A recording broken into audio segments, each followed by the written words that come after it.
Good Fairy of Good Sense paid him a visit in the last 2 weeks. I know. What the hell? I'm still absolutely dumbfounded. Wendy, just about ready. Is that a real nod? Here we go. Okay. Good evening. Happy birthday, Littleton. Happy St. Patrick's Day to all. And a particular welcome to the citizens and guests, as well as council and staff this evening. Special welcome back to our city clerk, Wendy Hefner. And city clerk, are we ready to go? Harrison Manick. Present. Mayor Pro Tem Beckman. Here. Councilmember Stein. Here. Councilmember Valdez. Present. Councilmember Stallman. Here. Councilmember Brinkman. Here. Councilmember Cole. Here. Thank you all. And if everyone could please stand, doff their caps, and for the Pledge of Allegiance. I pledge allegiance to the flag of the United States of America, to the republic for which it stands, one nation, under God, indivisible, with liberty and justice for all.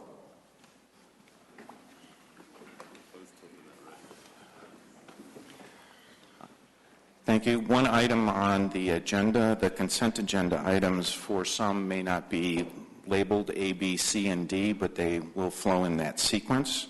Are there any other agenda items to consider? Okay, seeing none, looking for a motion on the certification of the minutes. I have a motion. I move to approve, based on the clerk's certification, the March 3rd video as the minutes for the March 3rd, 2015 regular meeting of the City Council. Second. Okay, Council, we have a motion and a second on the minutes. Ready to vote? The vote is unanimous. The motion carries. Thank you. Now we come to citizen comments. These are unscheduled public appearances. Are there an opportunity for any citizen to express opinions or ask questions regarding city services, council policies, or other matters of community concern that are not part of the scheduled agenda? Generally, an immediate response should not be expected. Typically, issues are referred to city staff for follow-up information or research and reported back to the council and the individual that initiated the comment or inquiry. If any citizen would like to speak during unscheduled public appearances, please complete a green citizen card, and they're located on the table at the entrance to the council chambers. Please provide the green card either to the city clerk or to leave it at the podium. Would anyone like to approach for citizen comments? Yes.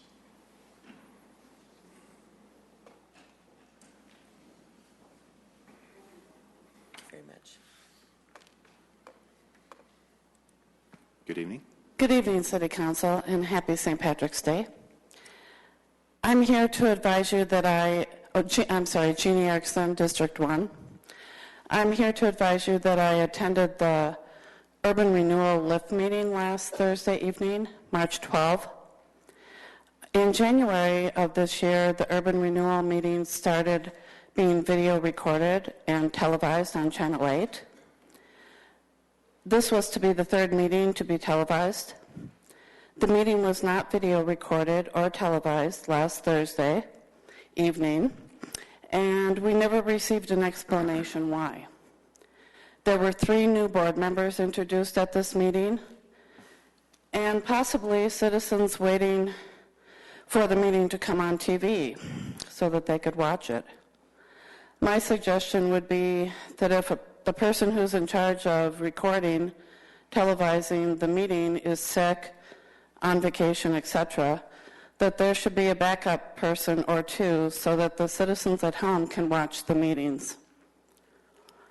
When the meetings aren't available to be watched, it looks like things are being hidden. On another topic, I would like to bring up the fact that traffic in Littleton is horrendous, especially at the rush hours between about 3:30 and 6:30 in the evening, and possibly even later. Traffic is bumper to bumper on all major thoroughfares in Littleton, and I believe this is something that should be taken into consideration when thinking about building more high-density apartments in Littleton. It should not take a half hour or more to drive from one side of Littleton to the other. and this does affect our quality of life. This bumper-to-bumper traffic does not even include what is being built at this time, the 1,500 apartments that were approved last year. There are not enough roads for the amount of people you are planning on having live in this non-urban area. Thank you for your time and consideration on both of these important issues. Thank you. Anyone else?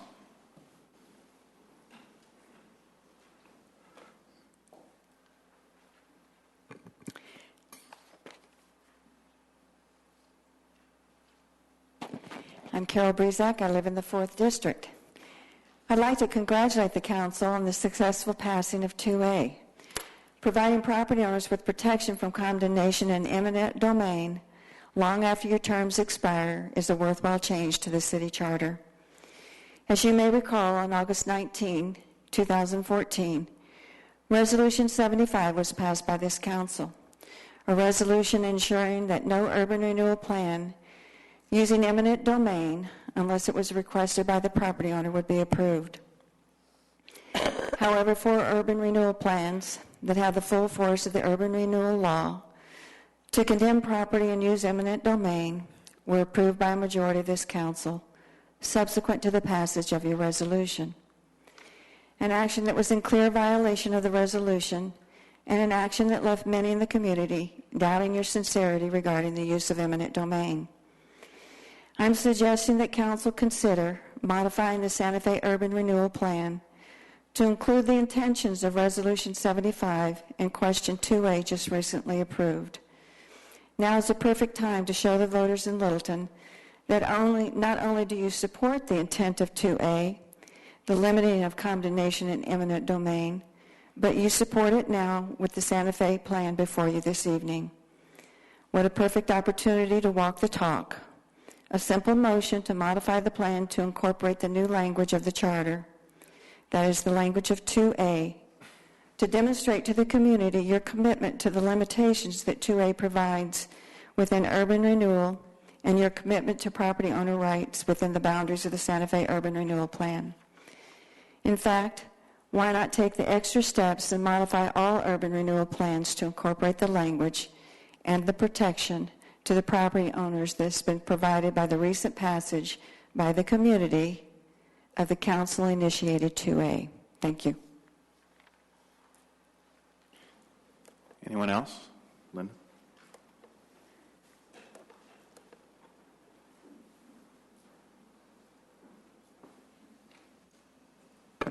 Good evening. My name is Linda Knufinke. I live between the Santa Fe South Urban Renewal Area and the Santa Fe Mid-Urban Renewal Area. I wanted to just point out a couple things on your resolution tonight, including properties into the urban renewal area.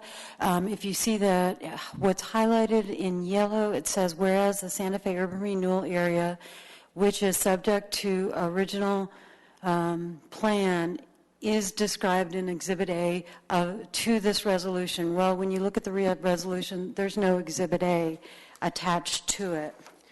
So let's take a look at some of the properties here that are on the list. The very first property is owned by the City of Inglewood. It's about 0.05 acres.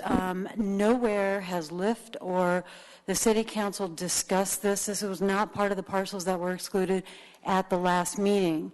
And then you have parcels number, I'm just going to read the last 3 numbers there, the parcel 51 and 52, which is Santa Fe Sand and Gravel. If you look at the urban renewal language, you'll notice that 51 doesn't exist, so you're excluding something that doesn't exist. I recognize that it should be excluded, but maybe the language is not right, I'm not sure. And if you look at some of the other properties, that's the Gary Sutton properties, Melting Pot, and Little's house, as you discussed. Also, another concern I have is the McDonald's property and the Evergreen Hotel. Has it been excluded, as was discussed previously? So I just want to kind of make sure that you guys all cross your T's and dot your I's. And also, there is still some issues with the legal descriptions, and I would hope you get those legal descriptions right. There's, phantom properties, missing properties. There's, properties that don't exist on the Arapahoe County database, and then there's some wrong numbers in the urban renewal plan. So, thank you. Thank you. Frank?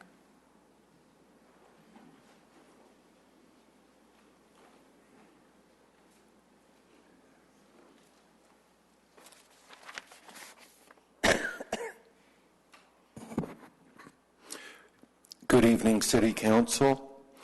Likewise, happy birthday, Littleton, and happy St. Patrick's Day to everyone, and welcome back, Wendy. My name is Frank Atwood. I live at 7094 South Castilla Street and can easily be reached at my phone number that's displayed, 720-260-1493. Thank you, Doug. I'd like to invite each of you City Council members to Sunshine. I assume you're free to attend Hoodlum, Historical Downtown Littleton Merchants Association, and maybe even allowed to attend Littleton Strong.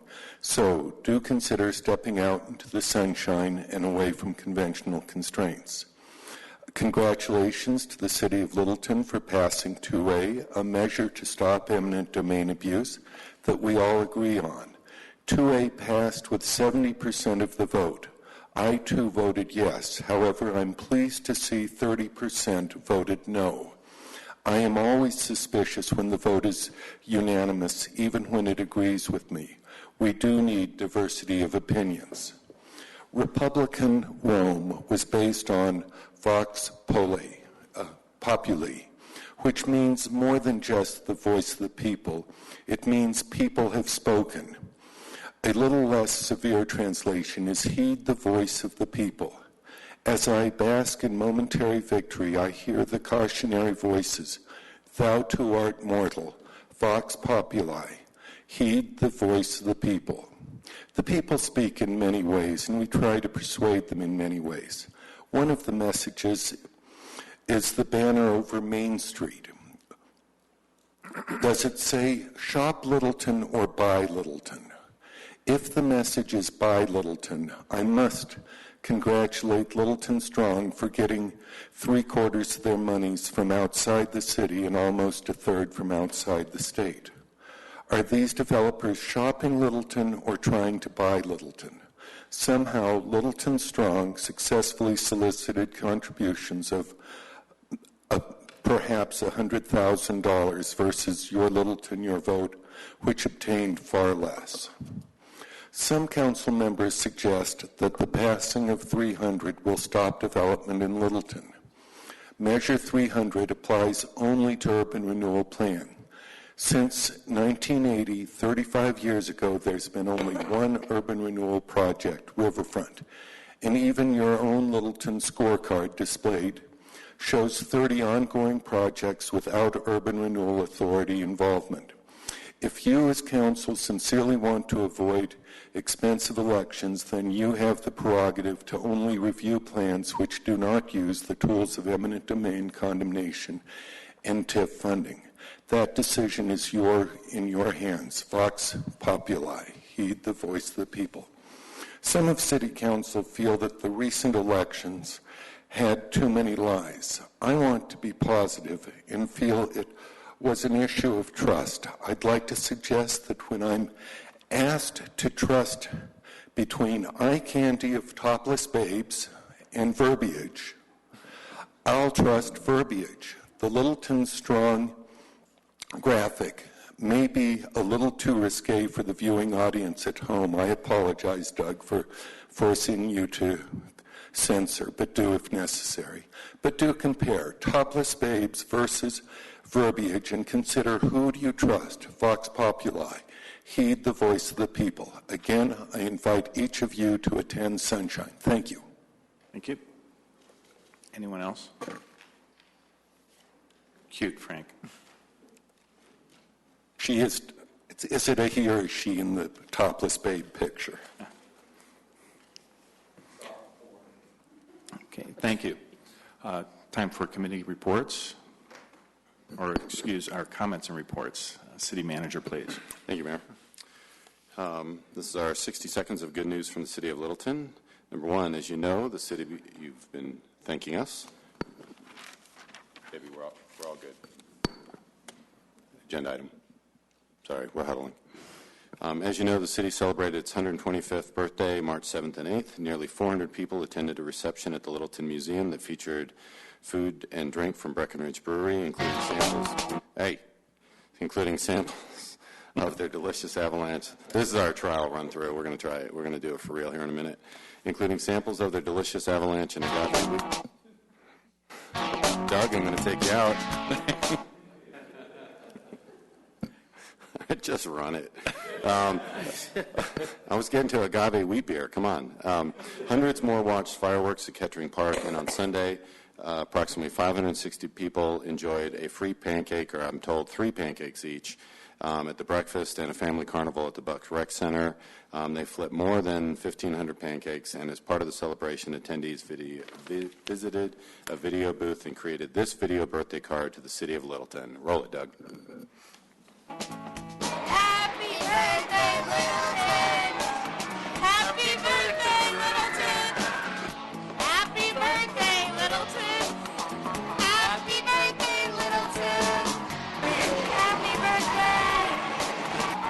Happy birthday, Littleton! We love Littleton! Happy birthday, Littleton! Happy birthday!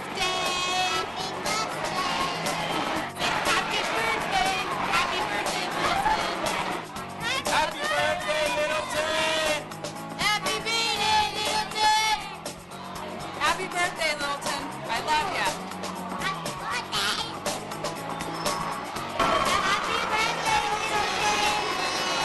Happy birthday, Littleton. Happy birthday, Littleton. Happy birthday, Littleton.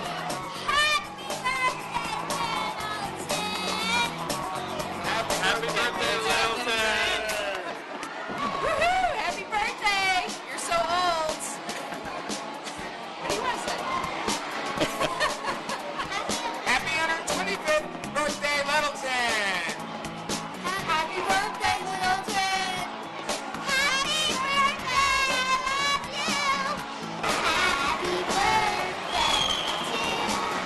Happy birthday to you. Happy birthday, Littleton. Happy birthday, Littleton. Happy birthday, Littleton. Happy birthday, Littleton. Happy Happy birthday, birthday, Littleton. Happy birthday, Littleton. Happy birthday, Littleton. Happy birthday, Littleton.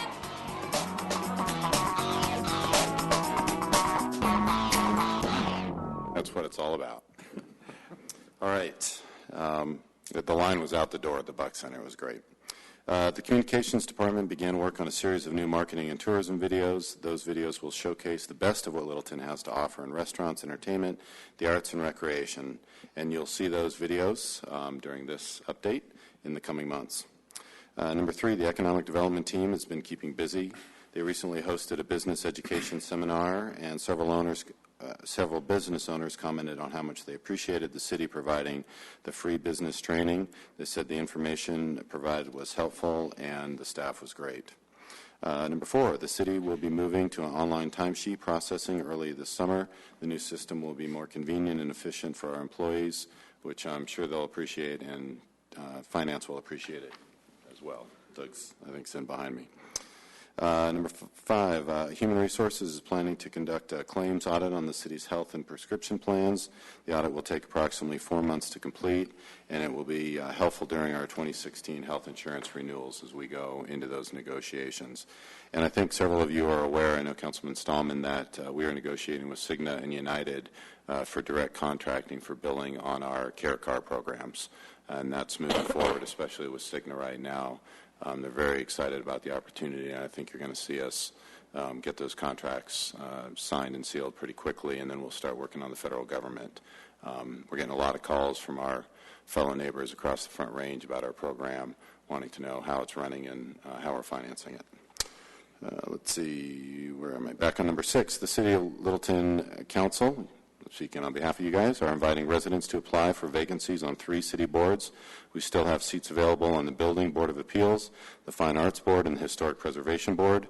We'd love to hear from citizens who are interested in applying, so you can either get online or call 303-795-3753.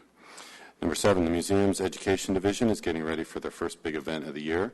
Bovines Are Divine on March 28th. New this year is butter sculpting demonstrations.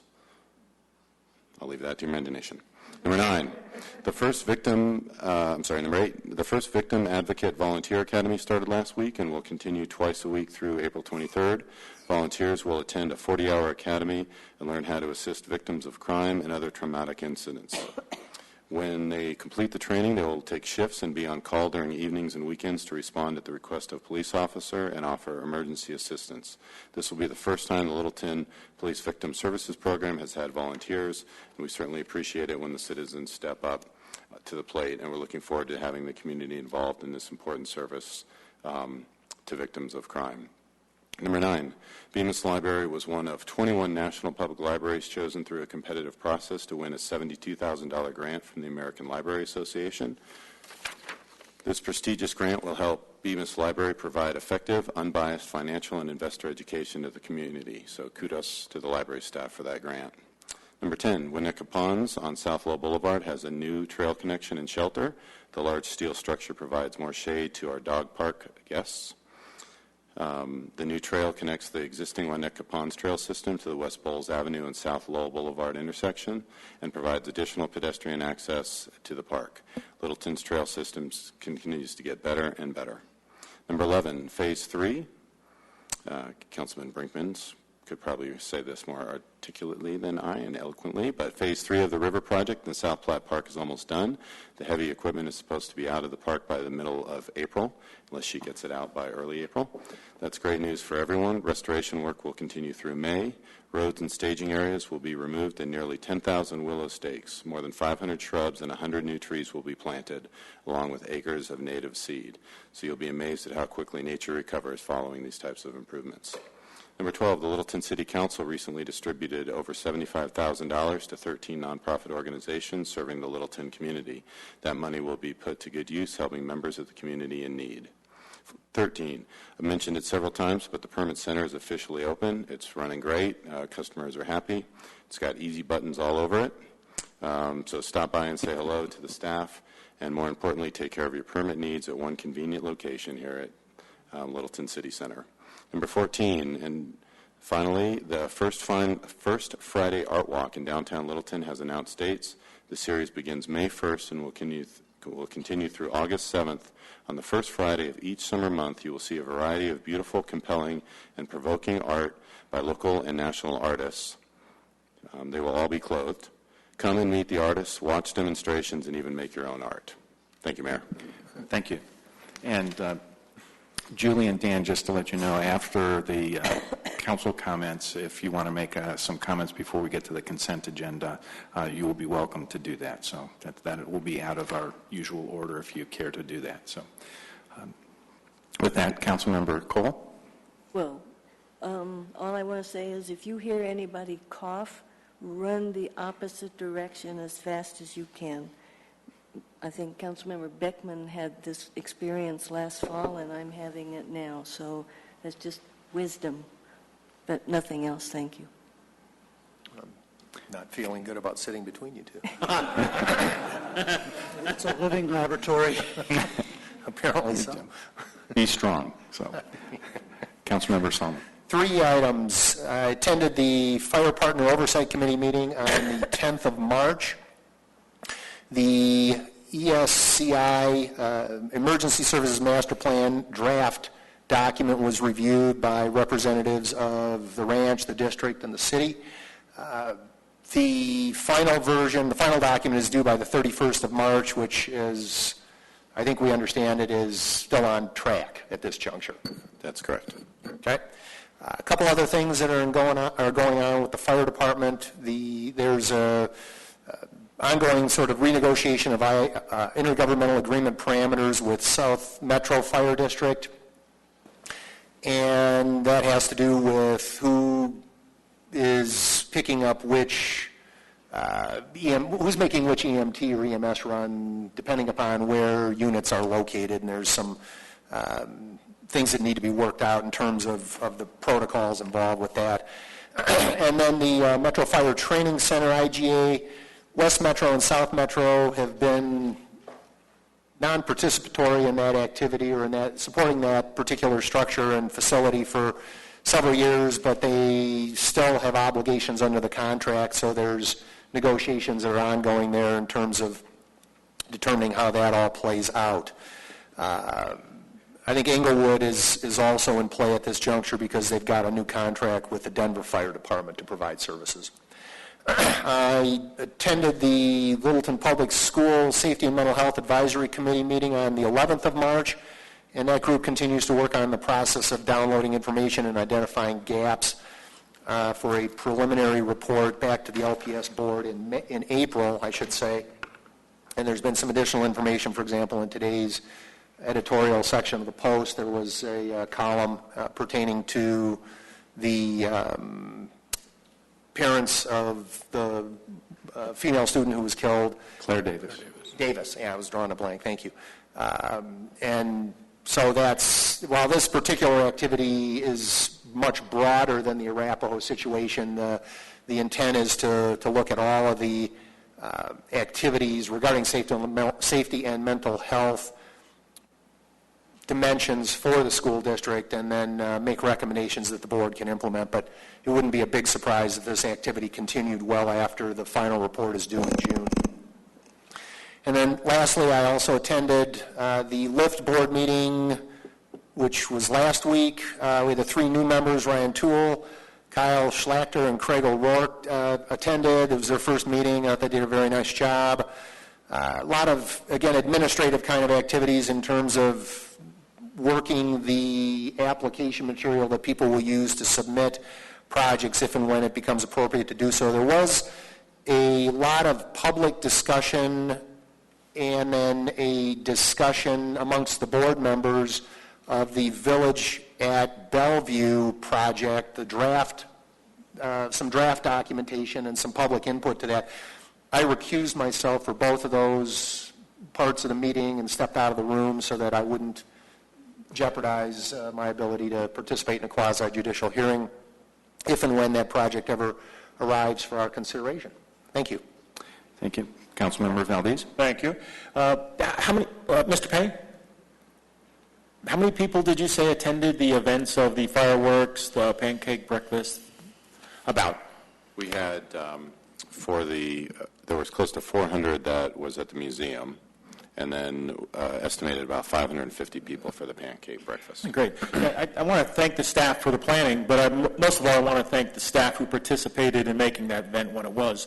They were there on Saturday evening and most of their Saturdays, I think, helping serve people and cleaning up. So, if you will, happily pass along. Cool. Thank you. That's all I have. Okay, thank you. Councilmember Brinkman. No report. Councilmember Stein. No report. Councilmember and Mayor Pro Tem Beckman. Just a comment that the city crew is out repairing potholes all around the city, and they're doing it in a really impressive way. They've been working up and down Ridge, down around Heritage High School.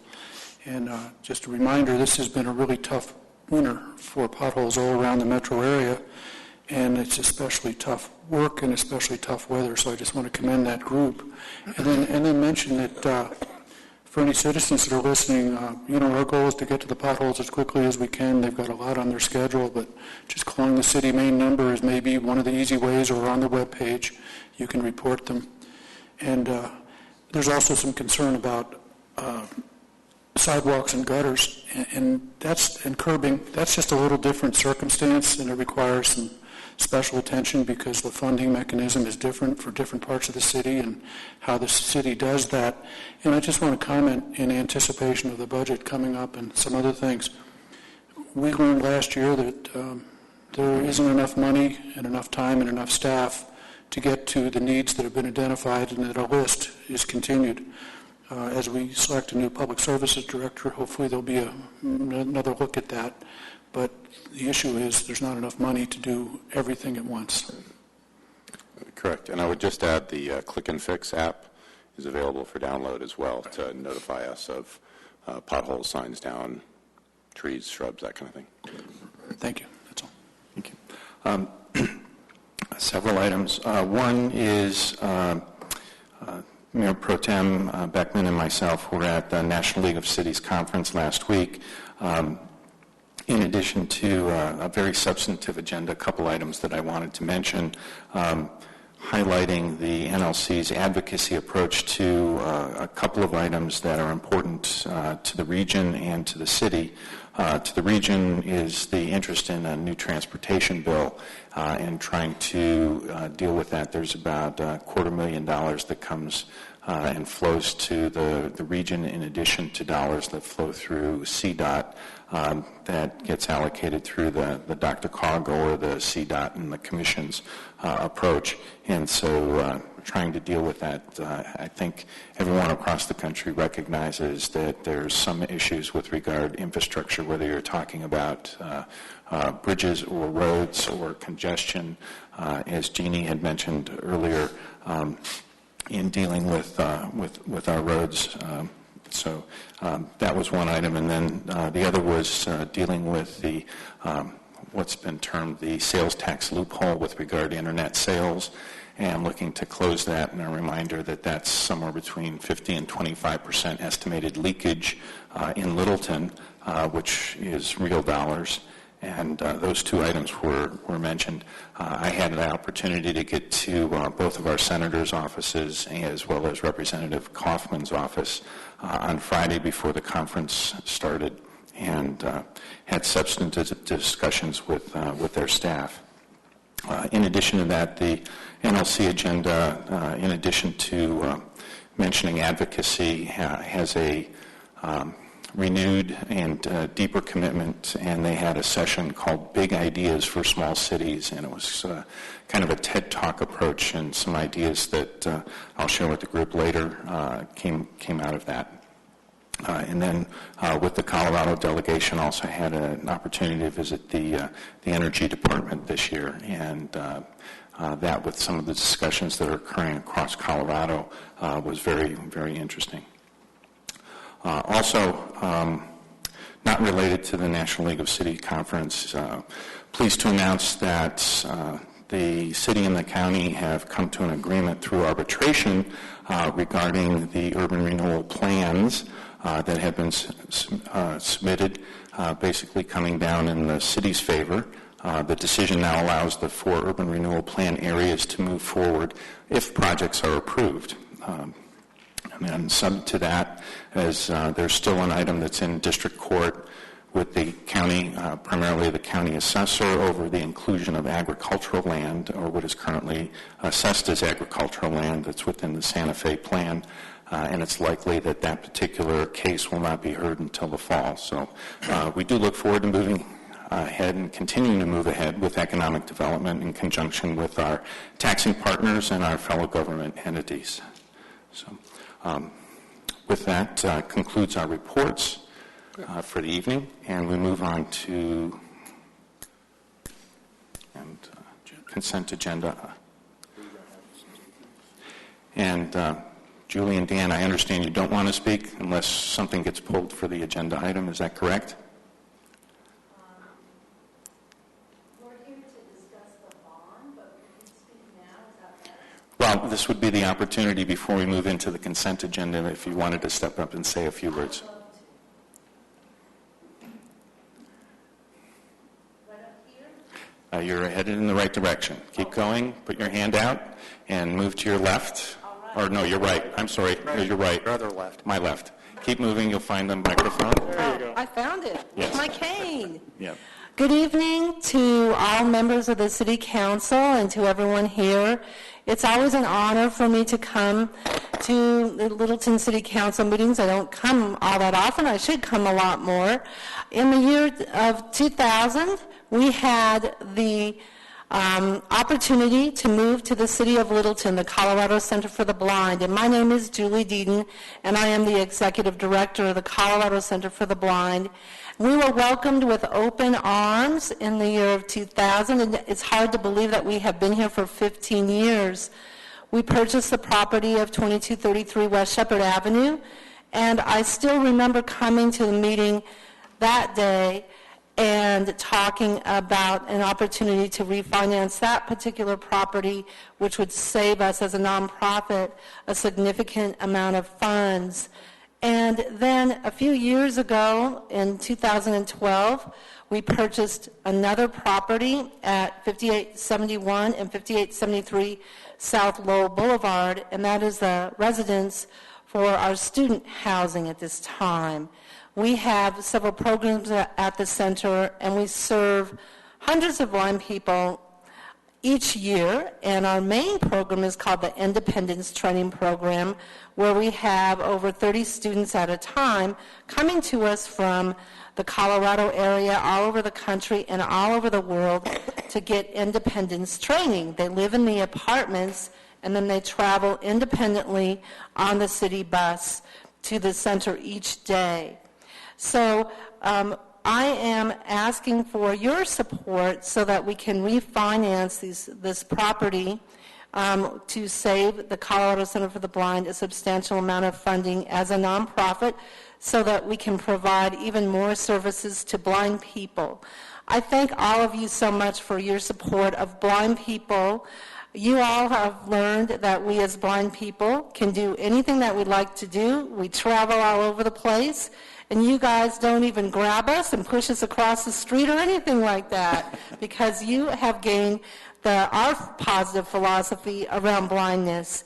And so I very much thank all of you. Thank you. Thank you, Julie. Thank you, Julie. And Council, that's agenda item 7B within our consent agenda. So we now move to the consent agenda. Consent agenda items can be adopted by a single simple motion. All ordinances must be read by title prior to a vote on the motion, and any consent agenda item may be removed at the request of a council member. First is consent agenda item 7A. This is resolution 19-2015. This is a resolution approving an amendment to the funding agreement between the City of Littleton and RTD for funding of local transportation services. This is in conjunction with the Littleton Transportation Network. Item 7B is ordinance 22-2015. This is an ordinance on first reading authorizing the issuance of the City of Littleton, Colorado Refunding Development Revenue Note, Rocky Mountain Center for the Blind Project, Series 2015, in a principal amount not to exceed $1.9 million to refinance certain facilities that provide education for blind students and training and related housing facilities, authorizing the execution and delivery by the city of a financing agreement, a note and closing documents in connection therewith, making determination as to the sufficiency of revenues and as to their matters related to the refunding project, ratifying action heretofore taken and relating to such bond, and providing other matters relating thereto. And this bond is at issue. It has no risk to the city. Agenda item 7C is ID number 15-057. This is a motion to approve the First Amendment to the lease agreement with Barbara Saperchi. Item 7D is ID 15-064. It's a motion authorizing an advance of $50,000 to Littleton Invest for Tomorrow, LIFT, in accordance with the cooperation and loan agreement between the city and LIFT dated December 16, 2014. Looking for a motion. Motion to approve consent agenda Wait a items. second. That's pulling item 7D by Councilmember Cole. Looking for a motion on 7A through C. Motion to approve 7A through C. Second. Council ready to vote? Vote is unanimous. The motion carries. Thank you. Councilmember Cole? Given some of what we're going to be discussing later tonight, more of this will come up, but I have concerns with advancing money. Given previous history with urban renewal authorities, and we have, as this says, no guarantee that this money will be paid back. I think there are other ways to accomplish this. I just cannot support this advance. Is that a motion? Well, I was saying that, so if somebody wants to, I'm not making a motion, so if somebody wants to make a motion, I move to approve the motion authorizing a second draw of $50,000 to Lift in accordance with the December 16, 2014 cooperation and loan agreement between the City of Littleton and Lift. Second. Okay, there's a motion and a second. Any additional discussion? Council ready to vote? A vote for this is in favor of the advance. The vote is 5 in favor with Council members Cole and Valdez voting no. The motion carries 5-2. Thank you, Council. We now move to ordinances for second reading and public hearing. There are 3 agenda items, 8A, 8B, and 8C. Each will have a public hearing. I will read the ordinance by title that provides the policy questions. Staff will provide an opportunity for the proposed ordinance. We may or may not ask questions at that point in time. After that, we'll open the public hearing. There's a 4-minute time limit for each speaker. Speakers will be called either in the order they signed in or as they may otherwise move through. Rowdy disruptive behavior during or response during the hearing will not be permitted. The complete roster is there for anyone else who would like to make a comment during the hearing. And so any questions on that? Okay. First is Ordinance 8A. This is Ordinance 19-2015. This is an ordinance on second reading, amending Section 7-5-22 of the City Code regarding sanitary sewer delinquency charges. Director Farman.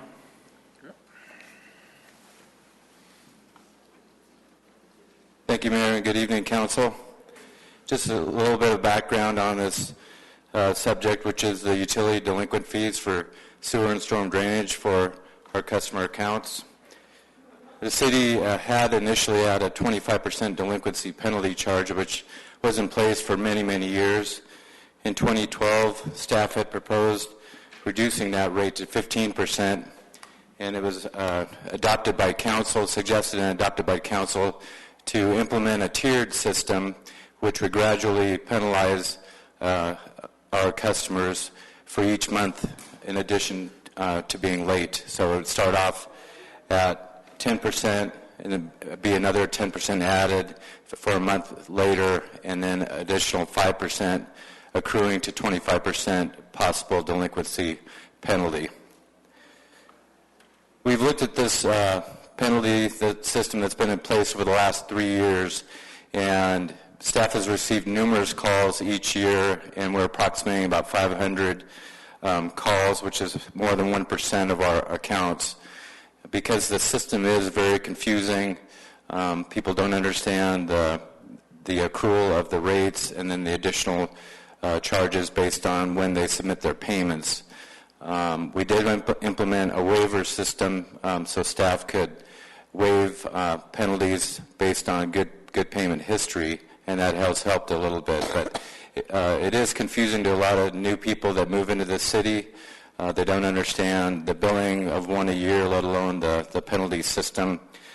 So this suggestion, this recommendation from staff is to try to make a more customer service-oriented penalty system and change the rate to a flat rate of 15% for any charge, any account owing after August 15, and then there's also a 5-day grace period that's added onto that. Any questions from council? Councilmember Stallman. 15% per annum, right? Or is it just 15% flat rate? Just you go over, it's 15%, period, end of story. That's correct. Okay. And if it basically, then it go ultimately, if they don't pay, it goes through the property tax process with the county, correct? Lien on property? Yes, the city still has the certification process. So if it is late, we give people until the middle of October to make final restitution to the city. If there's an account balance after that, it'll go to the county and they'll collect it via the property taxes the next spring. Yeah, thank you. Councilmember Beckman. Yeah, Doug, this comments for this and the other one that we're going to talk about tonight that's tiered. You know, the intent of council at that time was to help make clearer something that at the time we thought wasn't clear, and it was kind of convoluted that we ended up with what we ended up with. But I would just ask you that as we go back to what we go back to, that you watch that really carefully, because it was about the customer service issue that we made the change to begin with because we were concerned about it. We just I continue to have that, customer service concern, and I think council would again too. If it doesn't work this way, find maybe there's another little tinker that you can do to this penalty situation that makes it clear, concise, fair, and reasonable. Yes, thank you for your thoughts. We will take that in consideration. We have a really unique billing system, just billing the sewer charges once a year, so it's very difficult. In looking at some other municipals that do utility billing, we think 15% is reasonable. But again, we are pretty unique in our situation with just a single annual billing each year. We think 3 years is a good track record and a lot in history to make this new recommendation to council at this time. Any other questions at this point in time? So seeing none, don't go far. There is no one on the roster for the public hearing. I open the public hearing at 7:15, though. Would anyone care to come down and speak? Seeing none, council looking for a motion or additional discussion?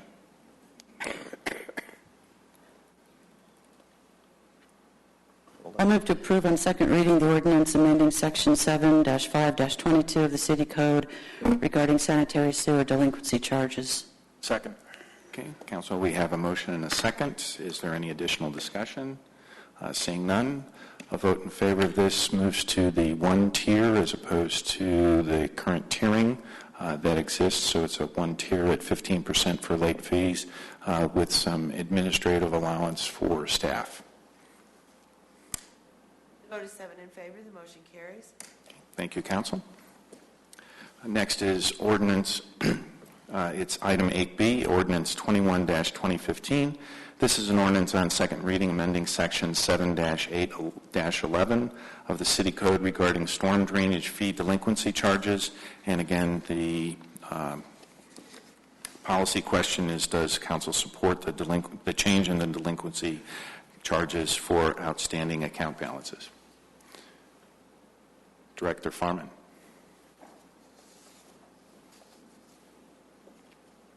This is a similar ordinance as to the sewer one. This is for the storm utility, and likewise, we do receive some delinquent payments with this system as well. So I would recommend the 15% flat rate based on improved customer services as well as the last issue. Council, any questions? Seeing none, don't go far. At this point in time, there's no one on the roster, but I do open the public hearing at 7:17 p.m. Is there anyone that would care to approach? Seeing none, we'll close the public hearing at 7:17 in 30 seconds. Council looking for a motion or additional discussion? I move to approve on second reading the ordinance amending section 7-8-11 of the City Code regarding storm drainage delinquency charges. Second. Okay, council, we have a motion and a second. Additional discussion? Seeing none, council ready to vote. Vote in favor is a vote for a single flat rate on the delinquency charge, again with waivers to staff. Administrative. Vote is 7 in favor. The motion carries. Thank you, council. Oh. Question. Comment. It's always been, Dr. Farman even said again tonight that it's a unique system that we have, billing this once a year.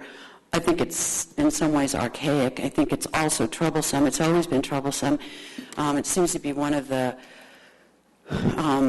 things that I think the citizens have the most consternation about when they get that bill. For many people, it is a very substantial bill to get. Granted, there's, a liberal amount of time to pay it, but most other, I think, ways to handle this is to build this over a little different period of time, quarterly, monthly. We have looked at other ways to do it. We keep saying, we can't do it on the water bill. They won't, water department won't work with us on this, and we can't do that, and we can't do that, and we can't do that. If council's interested and if staff has any indication that there may be new opportunities out there, I cannot imagine that there is not some way that we can modernize this billing to make it a little more palatable, easier on the pocketbook for our community. I'd like to have staff do ask council to support having staff do some more research on this and bring it back to us in the form of a study session and decide if it's something we want to pursue again. So, council? Sure. Yep. And let me tell you, I think that we are in a place, I would agree 100%, Councilman Brinkman. I think we have the technology. We take credit cards now. There's no reason that we can't bill quarterly or monthly. It is an old system. It's a system from the paper days, and we have an opportunity to change this. We'll bring it back to you, or we'll include it in the 2016 budget if there's substantial dollars as part of it, but I don't see a reason. And to Councilman Beckman's comment earlier, I think the issue here is around customer service, and this is an area that we have for improvement, so I support it. Enterprise funds, so yes. Well, the sewer is. Even if it was general fund, I think it's more about the customer service than it is about saving us the mailing costs of whatever it might be. It's just the expectation when this is the only bill you get, and as Director Farman pointed out, people don't think about it when it comes once a year. We get all our other bills monthly or quarterly. I guess the taxes come once a year, but we complain about that too. So Thanks, Mayor. I have a question. Would that still allow the option to pay it once a year? That's part of the analysis, but I would assume Okay, so. I mean, really, what you need is the flexibility to say, here's what your bill is, and there's options to pay, just like you have in the rest of the world. Yeah, that's what I'm... Yep. Yeah, thank you. Yep, makes a lot of sense. Thank you. Council, next up is item 8C. This is ordinance 18-2015. It's an ordinance on second reading, removing the permitting requirement for placement of news racks and removing restrictions on purposes for which news racks may be utilized. Bob?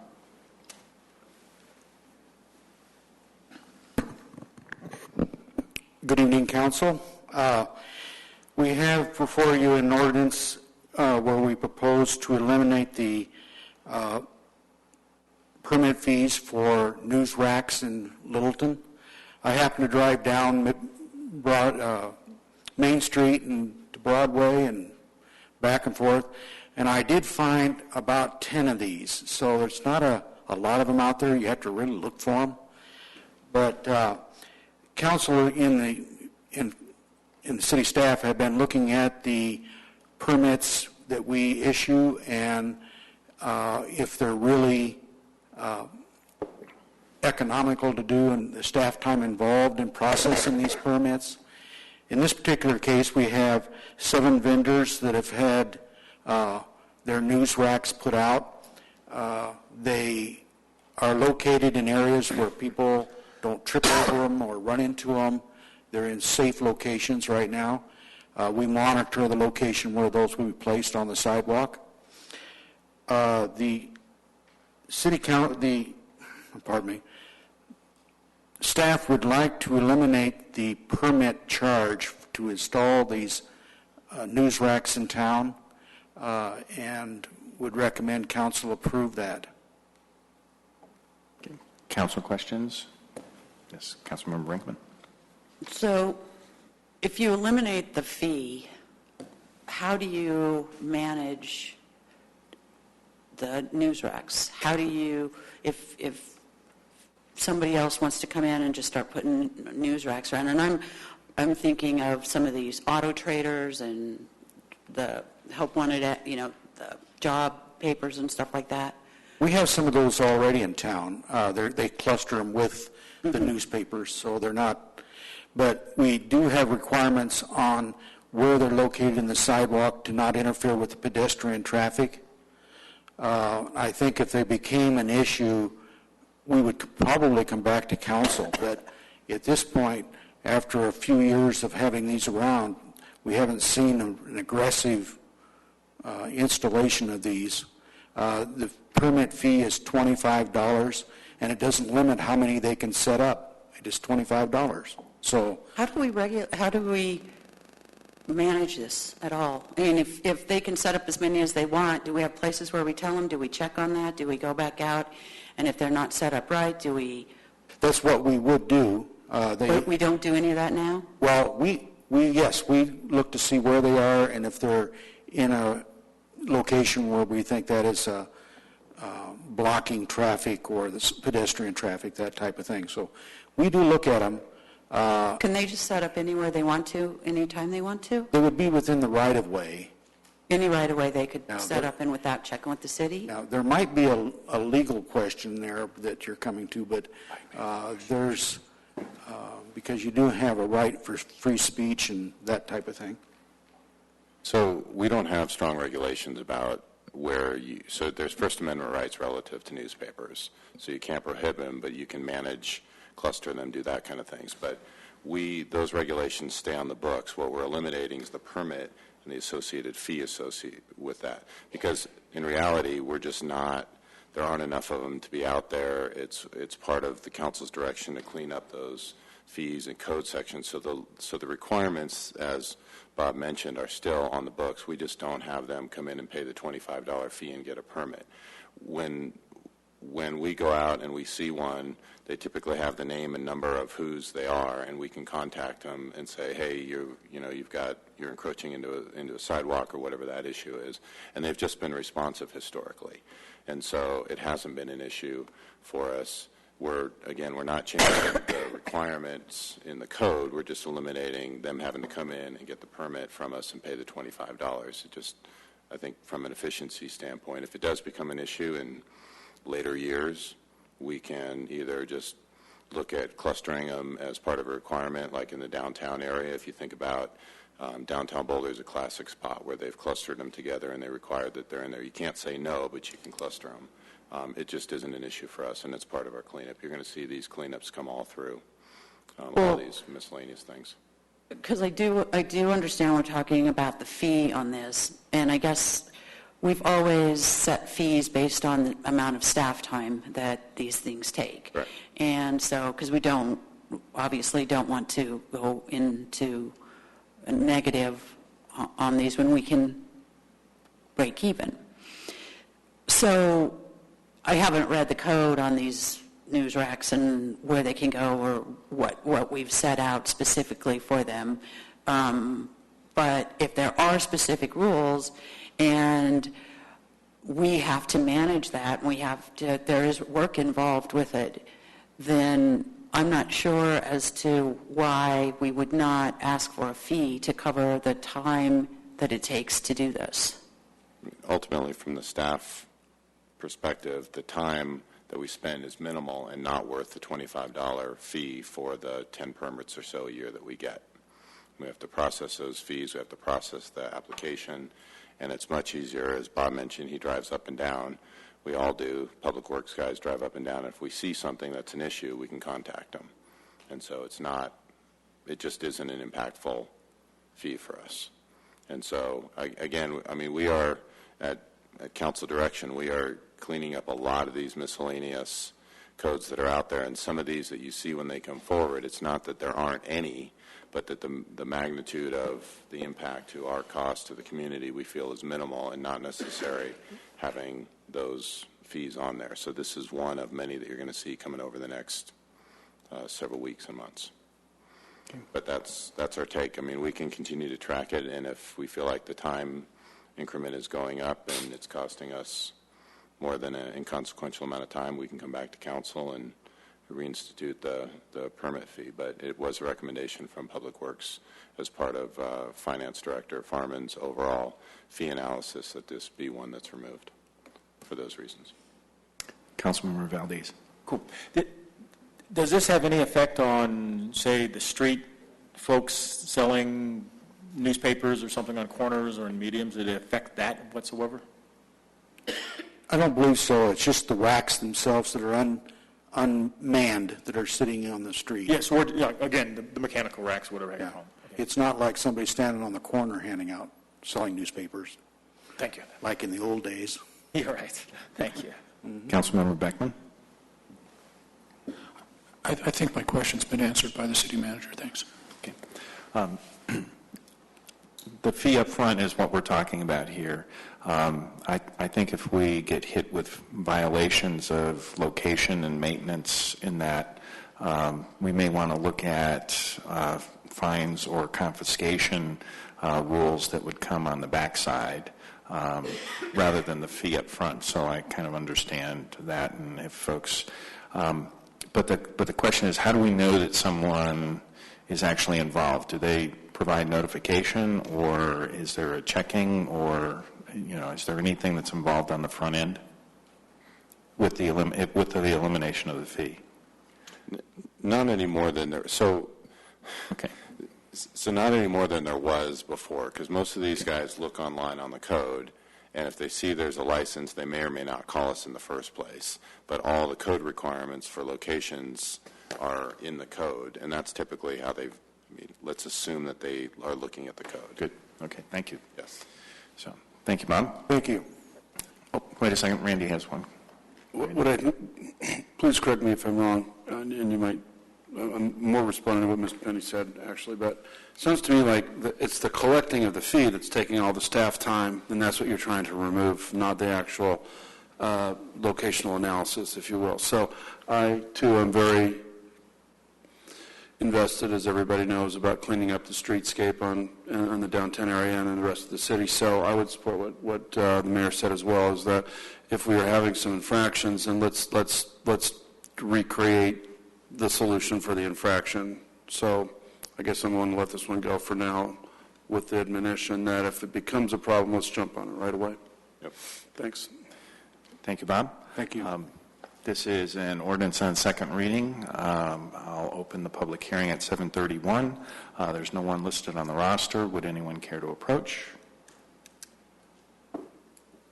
Seeing none, I'll close the public hearing at 7:31 and 30 seconds.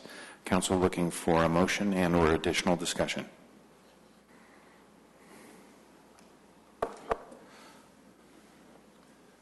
I move to approve on second reading the ordinance removing the permitting requirement for placement of news racks and removing restrictions on purposes for which news racks may be utilized. Second. Okay, Council, we have a motion and a second. Vote in favor of this removes the front-end permitting and also the rationale that folks might use a news rack for. The vote is 7 in favor. The motion carries. Thank you, Council. So now we'll move on to general business item, and again, I will refer to these as A and B in the sequence that they are in the agenda. Item 9A is Resolution 22-2015. This is a resolution denying a substantial modification to the Santa Fe Urban Renewal Plan. Director Reese.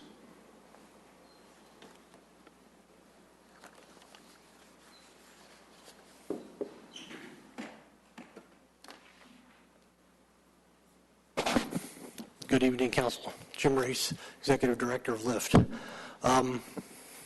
We came before you on the 17th, I believe, of February and requested a major amendment to the Santa Fe Urban Renewal Plan to, at that time, add the sales tax and property tax increment for the entire area. When Council originally passed the plan, it only included an area called TIF Area 1. And that is the area pretty much south of Middle Avenue.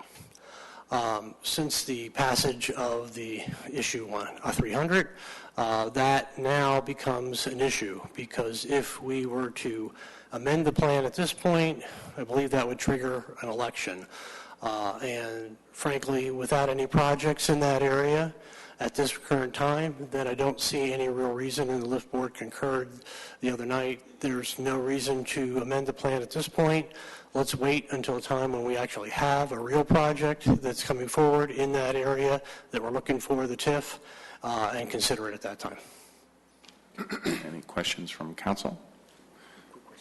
Sure. So in the future, when you do have a solid plan or a potential plan, it would take it to an election if we wanted to include this? Is that right? If you're going to ask for the use of tax increment financing. Okay, cool. Thank you. Okay. Councilmember Stallman? Sales tax, right? Because we did approve property I tax. don't believe it makes any difference. I think it's sales or property tax. I thought we already approved property tax clock starting on that. Was that not right? Not in that area. Okay. Okay. Thanks. Council, any additional questions? Seeing none, council looking for a motion? I move to approve the resolution denying a substantial modification to the Santa Fe Urban Renewal Plan. Second. Okay, council, we have a motion and a second. Basically, this puts off what would be needed to until we actually would have a specific project outlined in the area. Questions? Discussion? So I probably should ask this during discussion, but given what has been said publicly and otherwise, I'm trying to understand why we need urban renewal plan on South Santa Fe.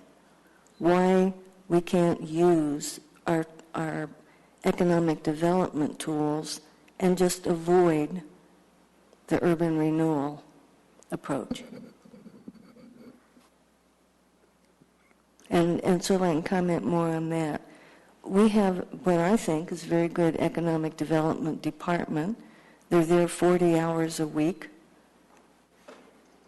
So why aren't we taking advantage of that and using a different approach and just getting out of the middle of what seems to be something confusing to citizens and maybe some other people?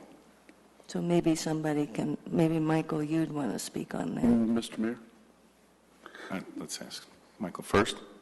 I think there's two primary reasons, and I think we've tried to be clear on these since day one. What urban renewal allows us that the council doesn't have within its discretion now is the ability to bond against the public improvements. So that's a significant issue. You take an insert-type property where you've got somewhere between $17 and $20 million worth of public improvements. That may be a level of gap financing that the developer says, I can't make it without it. I can't front that. Money's cheap right now. Maybe they can, maybe they can't. But that's a significant tool under urban renewal that you can't do without going to, because of Tabor, you can't indebt the city without going to a vote of the people. Urban renewals are exempt from that. And the other, of course, is the ability to utilize the other taxing entities' revenues to potentially pay those bonds. And the council has passed a resolution saying that we won't move forward with any project utilizing our partners' taxing revenue without their support. So if there were a project, and if that project were to warrant a bond, we would take our sales tax, a portion of our sales tax, a portion of our property tax, a portion of all of our partners' property tax, whatever we would agree on, and see if that was enough money over X period of time, 10, 15, you all know it's a maximum of 25 years, to pay down those bonds. That is not a tool that our economic development staff, whether they work 40 or 80 hours a week, has any opportunity to do. I would agree that, on smaller projects where you've got limited public improvements, you saw that in King Soopers and you saw that in Breckenridge Brewery. Their public improvements were a lot less. Most of that was all on-site improvements. You probably could do it through a simple sales tax share back using our property tax, whatever the council ultimately wanted to do. So this, because you and I have talked about this a bit before, so apart from the one major property with the major infrastructure issues, I'm still not understanding why we need all the rest of Santa Fe. Well, ultimately, I think the original goal was to have the tool in the toolbox, so to speak. And we don't know what else is out there. Dish Network is another one of those properties that probably has substantial public improvements. They own 60 to 70 acres along the Santa Fe corridor. I would imagine that project won't move forward without substantial. I don't know how you bond that. You may need to bond that. You may not need to bond it. But that's another one that's in there. There may be, we just don't know what a developer would come in and propose to do. So part of what we did, and I've said this to council before, is we were looking, Councilman Beckman talked earlier about our capital needs. One of the things we got out of doing the condition survey was we got a comprehensive list of the condition of our infrastructure, from police, fire response, and support services to the physical built environment. And so that was one bird, so to speak, and the other bird that we got with that one stone was getting the plan areas ultimately adopted by the council so that we have that tool in the toolbox. Should a developer come in and want to utilize urban renewal in some fashion, that was going to be a tool that we have. Council does have other tools that they can utilize. You all know we've talked about tax increment financing is essentially the same concept as a sales tax shareback. It's just done under a different umbrella, and it's only your sales tax that we're utilizing in that case. You did a use tax rebate a couple months back with a company. So there are other tools, but those are all relatively small dollars. And if somebody wanted to acquire several properties and there were substantial public improvements associated with the acquisition of multiple properties, Littleton Boulevard and Broadway is a great example where you might have signals that need to be put in, new drainage impacts, curb and gutter, you've got parking lots, you've got landscaping, you've got some architectural stuff on there.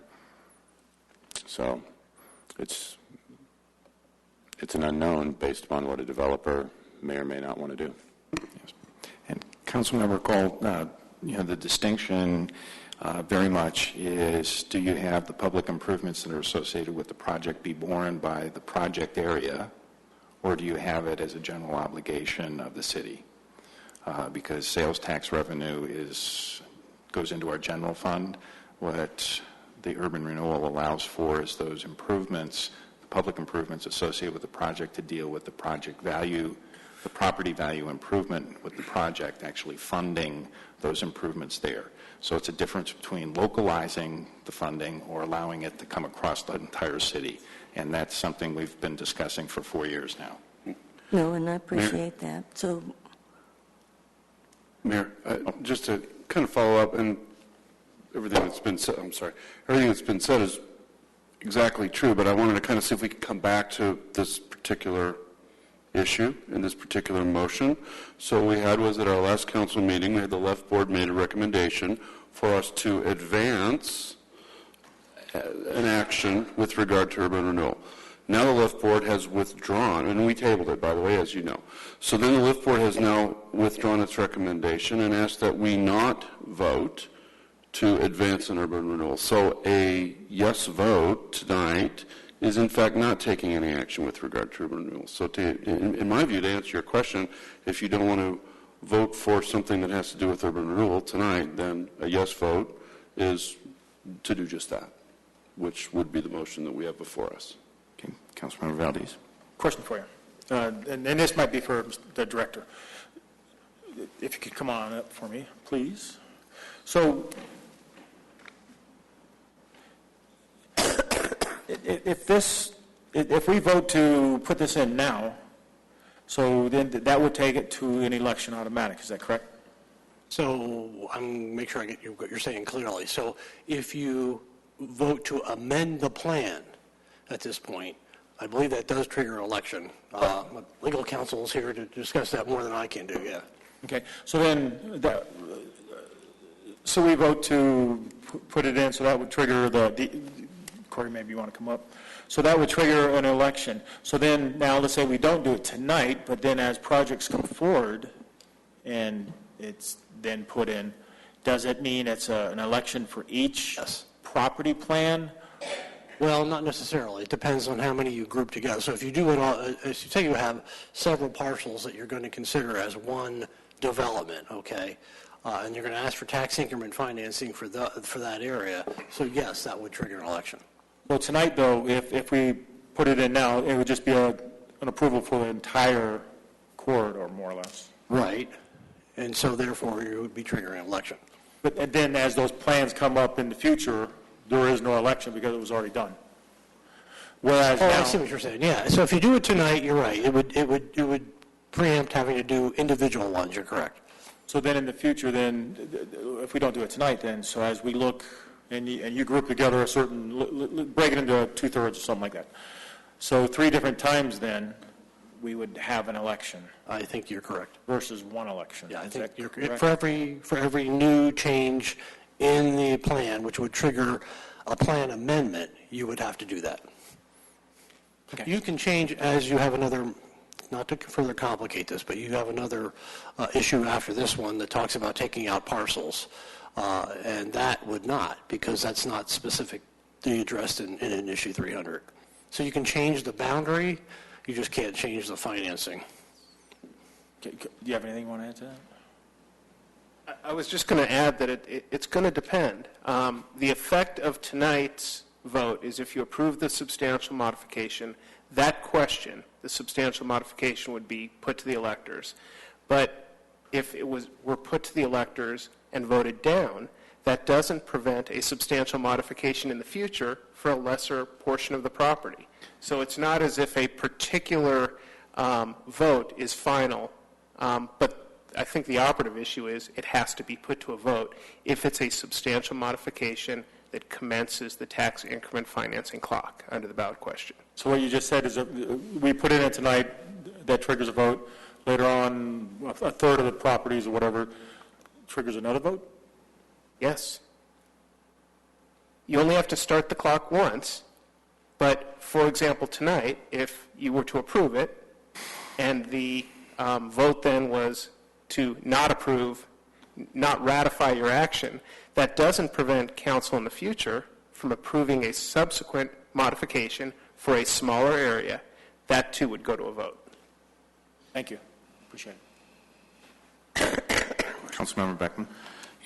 Yeah, and just to add some reality to this, taking an issue to a special election, what would be the cost because we didn't have a fiscal impact? Our current election we just did was $55,000. Yeah, so it just makes sense to try to consolidate issues when you bring them forward to an election. And we would probably have several questions perhaps in a special election that would Or deal with that. Or you could also schedule it during a regular election, so you wouldn't have to schedule a special election. If we were to schedule, I just want to get a financial piece here. Is there an impact of adding a new issue to a regular election? I think it's primarily a political decision on behalf of the council, if I can knock the ball back to you. Okay.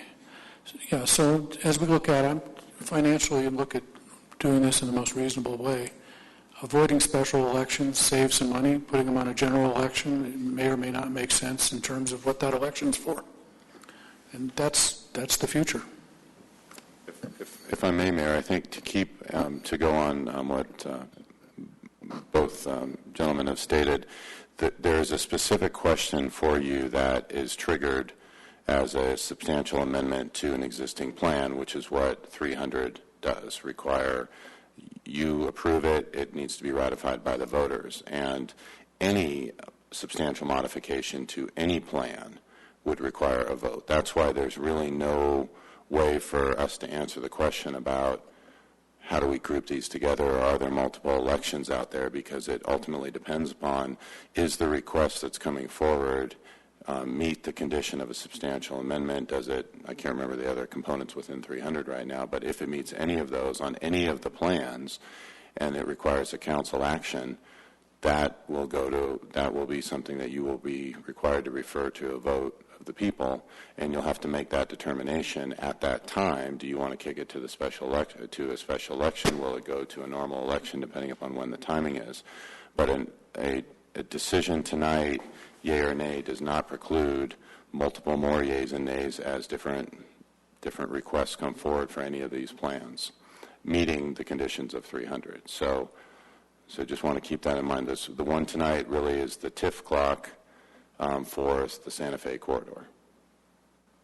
And just one thing to add to that is, by waiting, you don't start the TIF clock, so therefore you can take full advantage of the time frame at a future date. Councilmember Brinkman. So if we approved this tonight, if we sent this to the voters, they would be voting on a plan and not a project. You want to identify a project, Corey? Because we don't have a project. Well, we don't have have specific a plan. development. The statute has a different definition of a project. That's why I'm chuckling here, because it's the same argument we've had with the county. Council, the question before us is a motion to deny the substantial modification request that was originally provided from the Lift Board. What this is doing is denying that. A vote yes means that we leave the plan as it is. We do not initiate any special election at this time.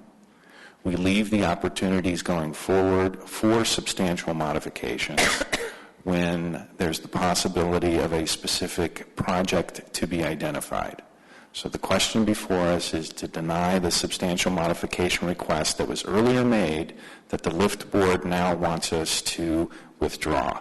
And we have to do that by an affirmative motion to deny the substantial modification. Are there any other questions? Did we have a motion? Yes. Yes. Okay. And a second. Okay. Council, we have a motion and a second, again, to deny the substantial modification, basically leaving it as is and not triggering any additional activity on the part of the council or the electorate at this point in time. Council ready to vote?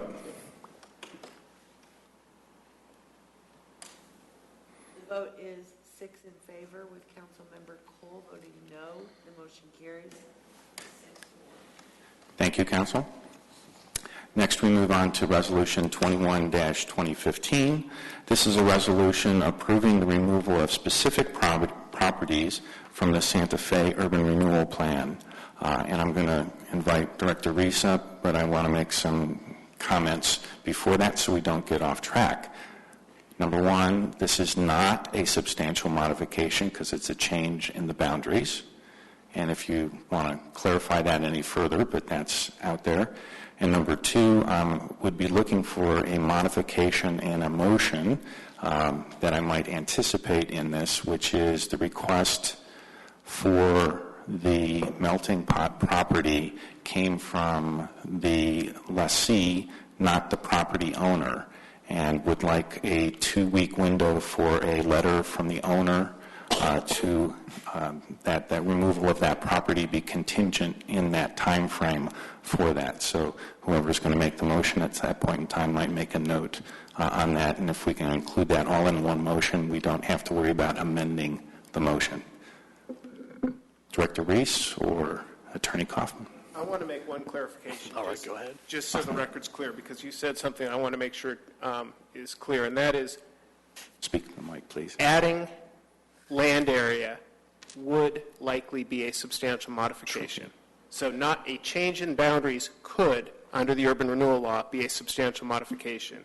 If you approve the resolution as presented, you are finding that the deletion of the properties in this case is not a substantial modification to the land area. But I don't want it to the record to reflect that any change in the boundaries is not a substantial modification, because that's not true. Great. That's why I said it. Thank you for the clarification. And I really have nothing else to add. I mean, this was council's direction at the February 27th meeting. Councilmember Beckman? On the parcels that are mentioned, what is the one that is the unincorporated Arapahoe County? I don't recall that. That was pointed out by the Arapahoe County assessor subsequent to your original action that this parcel is actually a piece of unincorporated land. It's owned by the city of Englewood within the boundaries of Littleton. It is not incorporated. There was a annexation that was done. I can't remember exactly when it was, but it was a large area. Tracts in that area were annexed to the city, and this piece was exempted out. And so in order to include property that's in the county, in unincorporated, you have got to get the permission of Arapahoe County to include it. I find that very doubtful. So we're initiating at our request rather than based on a property owner's request to remove that from there because... Arapahoe County has basically said you need to remove that. Okay, they have asked. Okay. And Jim, which is the address of the melting pot property? I'm not sure which one of these it is. Michael, do you know that answer? I do not know which. Not sure which one it is. The one on Main Street? Probably. The 2707. It's on. Hold on. Main or ramp? There. I think it's, Can we it might find? be RAP. I could Google it real quick, but I'm guessing that's what Michael's doing. I think it might be RAP. Is that for purposes of the motion? Yes. I want to get it before we get it later, please. Yep. 2707 West Main. Okay, thank you. Thank you. And the Main Street address. Questions, council, or discussion? Yes.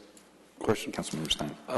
Mayor made a comment a moment ago about a 2-week window for the owners of the melting pot, of the property where the melting pot is a tenant. Has there been any contact at all from them to date? The owner or the tenant? The owner of the real estate. I have not been approached by the owner, no. Okay, so Just there's been whoever no... came to the meeting that night. So there's been no contact at all, let alone a request by the owners of the real estate asking to be removed from the district? Unless the city has had something subsequently. Yeah, That's okay, correct. no. Thank you. Other discussion, council? If no discussion, looking for a motion, please. I move to approve the resolution approving the removal of the unincorporated Arapahoe County property from the Santa Fe Urban Renewal Plan. Second. That was just one of them? Or all of them? Just removal of the unincorporated Arapahoe County. Discussion, Councilmember Brinkman. I want to hear the discussion. Well, my intention is that I don't have a problem removing, it's not property that, it's unincorporated, it's not really in the city of Littleton, so I think that removing it causes no harm is... It's a very, very small parcel of land. Yeah. And not remove the others? Correct. Okay. Councilmember Stallman. What is Corey and Jim, what is your guys' perspective on the need to remove all of these parcels with, in the context of a potential second arbitration hearing with the county? I'm going to let Corey address that. We're in a litigation situation. The proposed deletion of properties. Excuse me, whether- attorney. Am I not? I would just say if, since this is a subject to actual litigation, if you'd rather have this in executive session, this is one of the opportunities where we could be in executive session. And I appreciate that. I think I can answer it without giving up any privileged information. The proposed deletion of properties is not a substantial modification. Therefore, the option for an arbitration is not triggered. Okay. Thank you. Okay.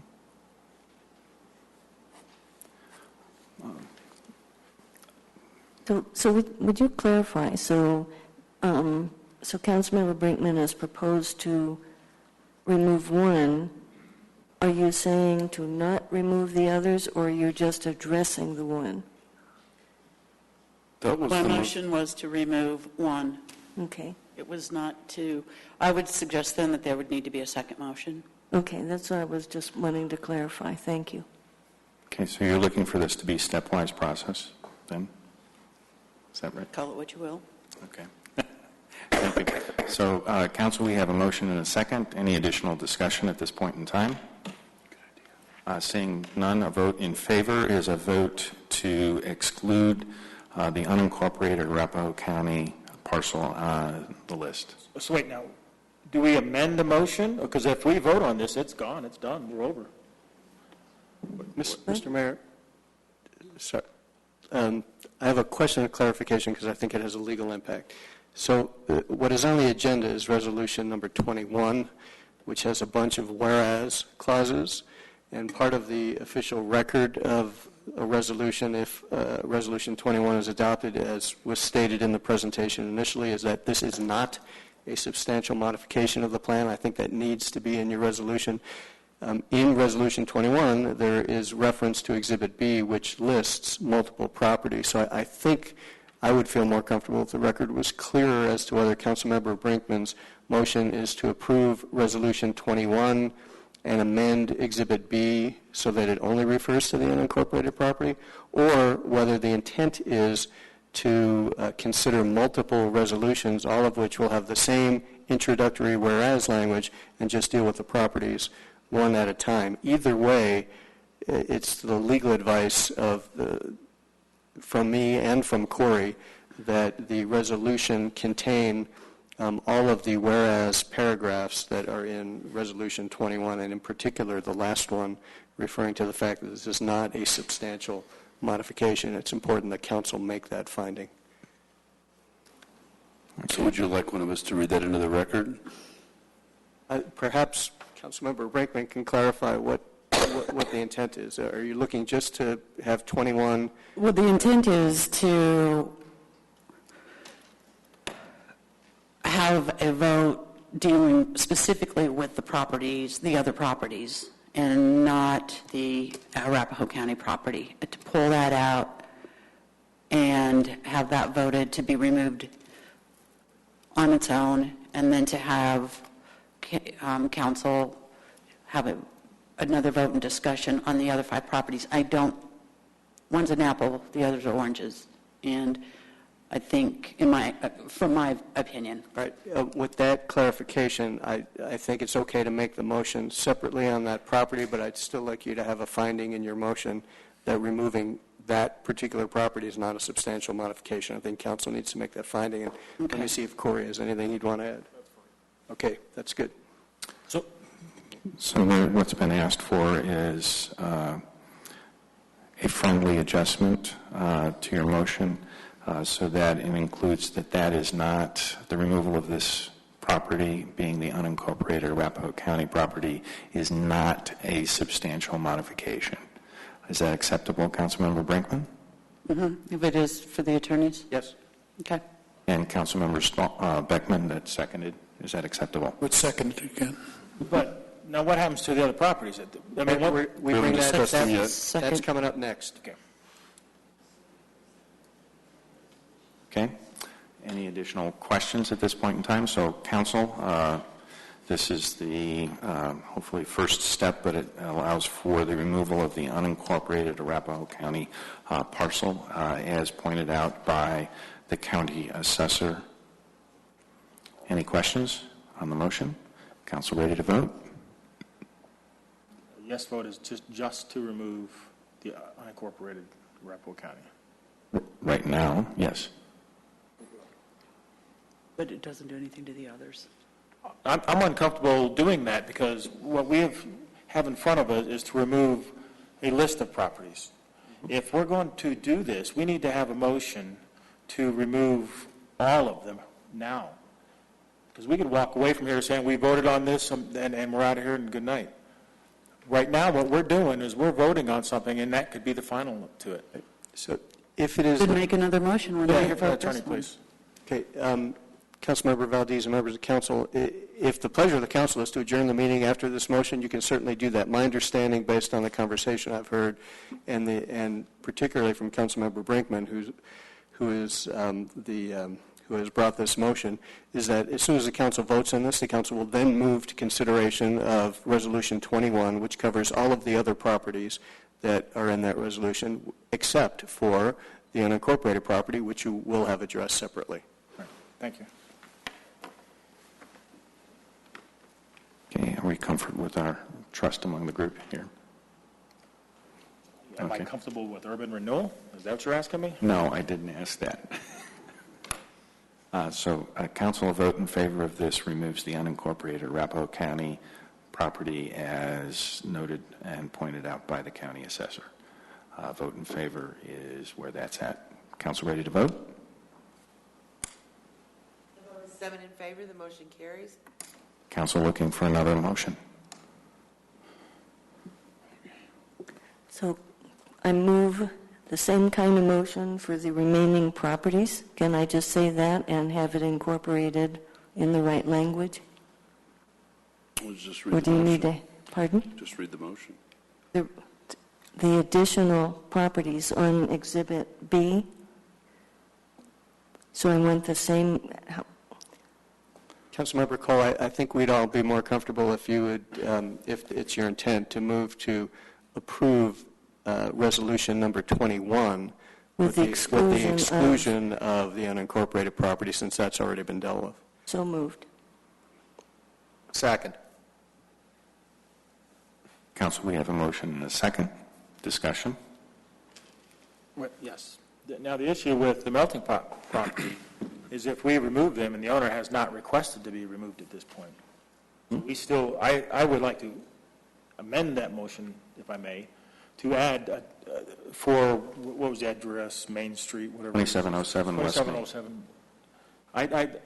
I move to amend the motion that the 2707 Main Street property owners have 2 weeks to submit a letter that they wish to be removed. And I will second that motion. Well, Claire, quick question on that one. So that's on the list. So all you're doing really is saying they've got 2 weeks to respond as to whether they want out? Right. I would say they have 2 weeks to respond that they want out. Because right now we're taking them out and they haven't requested to be out as a property owner. If you recall, in early December, you had a similar situation where the property owner was not making the request, and this motion that has been made and seconded is identical to the action that you took in December 2nd, which was to allow those that hadn't made the request, but as property owners, 2 weeks. Right. So it mirrors what you've done And before. no action on their part doesn't automatically take them out. No, it requires the letter. Right. Mayor, I would echo what Mr. Penny said, but furthermore, in that last example that he used, these were tenants that showed up allegedly without having been contacted. There was some just contravening testimony to that effect, but nevertheless there was some theory that that was just sort of a one-off deal. But here, it can't be lost upon the owners of that property that 2 weeks ago already that there's been some contact and request to remove their parties. I should think that as property owners and good citizens, they would be apprised and they would already have been down here to make that request themselves. So, my comment to that, Councilmember Stein, is that this gives them 2 weeks to either affirm that Yet they another care to 2 be weeks removed. after the 2 weeks that they've already had. Yes, and I'm okay with that, as in my opinion, that's why I seconded the motion, that they actually have to make an affirmative on this. So then clarification, by default, if we don't get an affirmative request, then they're not excluded. That's essentially what we're all agreeing to here. And that's exactly what you did in December 2nd. Okay. Okay, so then I need an answer. So how are they to know that they have to have an affirmative response? Same as before, we will contact them and tell them they Okay, I have just 2 want weeks. to make sure that it's not hearsay or whatever. Thank you. Okay. Council, we have an amendment and a second on the table. The amendment puts a contingency on the removal of 2707 West Main Street on a letter from the property owner to the city manager requesting removal, and that be done within a 2-week time frame of this evening. Questions on the motion? Again, this is a motion to amend. Council, ready to vote? Discussion? Discussion? Yes. Yes. Well, not to relitigate this, we've had this discussion first on the Littleton Boulevard corridor plan, and there was ample testimony amongst and otherwise with council about how merely being part of the plan does not require any participation. We had specific testimony about people who may later rue the day that they asked to be removed if they wanted to come in and ask for example, fire sprinklering to update an old building. So rather than going through all that, I would perhaps just recommend the council recall to the extent that one council may be able to remember those lengthy discussions, and in fitting with my stance in those previous events, I still think that it gives these property owners the opportunity to, at a future date, participate should they so choose, and not participate should they so choose. Once they're out, and that would, as I understand, as council told us before, trigger a special election, perhaps, which we now know costs $55,000, merely so that they could come in and do that. So I am not in support of this motion. Okay. Any additional discussion? Well, I have been in favor of giving the property owner the opportunity to do whatever they would like to do with their property. I don't think it's our role to counsel them as to what's the most profitable or best way for them to manage their business or their property. And it's very important for the point of the plan that it's the property owner who makes this decision, not a lessee or a manager or somebody like that. So I'm in favor of this amendment specifically because it's making sure that the property owner is informed. Although the lessee is expressed to be withdrawn from it, it's a property owner's right to do that. We don't want to inadvertently take away a property right. So I support this. And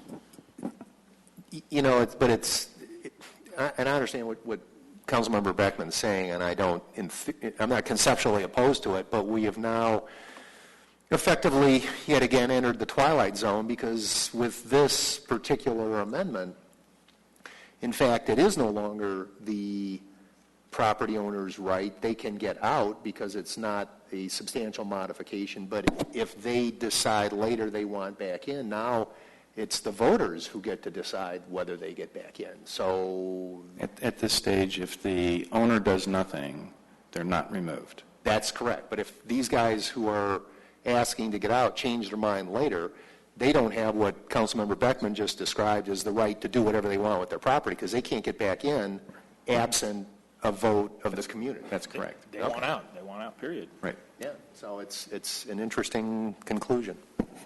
Yes. Okay, again, this is a vote on the amendment for the contingency on the 2707 West Main Street. A vote in favor provides for a 2-week window for the property owner to come back and say they want to be removed. Absent that letter, they will not be removed. And 2 week is what date? 31st of March. Yeah. Okay. Council ready to vote?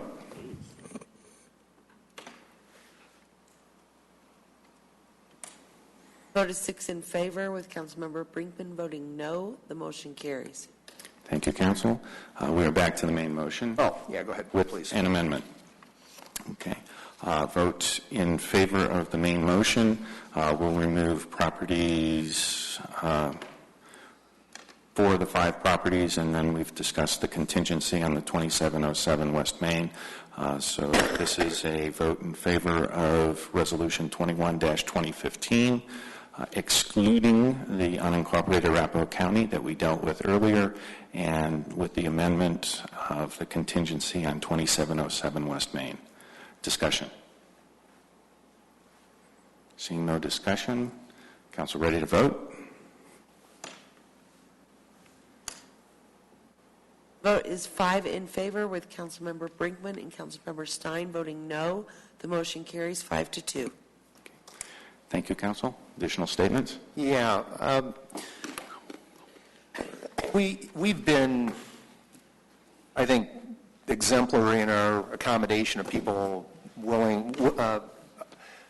affording people multiple bites at the apple to get out of the urban renewal zone. As we've said repeatedly, staying in the zone, and Councilmember Stein just mentioned this, staying in an urban renewal plan area entails no cost to the property owners that are in the plan. However, with people exiting the plan areas, it does in fact cost LIFT money to go back and redraw the boundaries.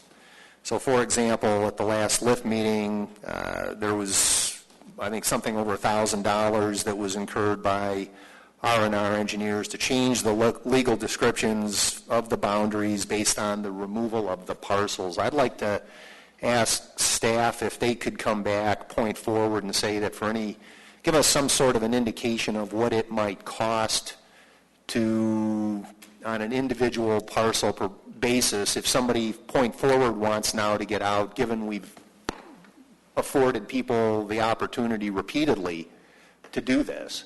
If somebody else comes in and says, hey, I want out, I think they should have to reimburse LIF for the cost of redrawing the maps at this point in time. And I'd like to ask staff to take a look at that and sort of see what they might recommend a reasonable fee to accommodate, to keep LIF neutral on the whole thing would be. I don't support that. So, something to consider. Well, does he need 4 nods to do it? You've got my nod. I don't see anything wrong with having staff bring something back for us to decide on. We're not deciding tonight. No, just have staff come back with something we can look at in a study session. I think we address it when it happens. So that's my preference, but yes. So, okay. With that, council, a reminder that there are 5 Tuesdays in the month of March. So your gift on St. Patrick's Day is we have no meeting scheduled on March 31st. And with that, we're adjourned for the evening. Okay with that.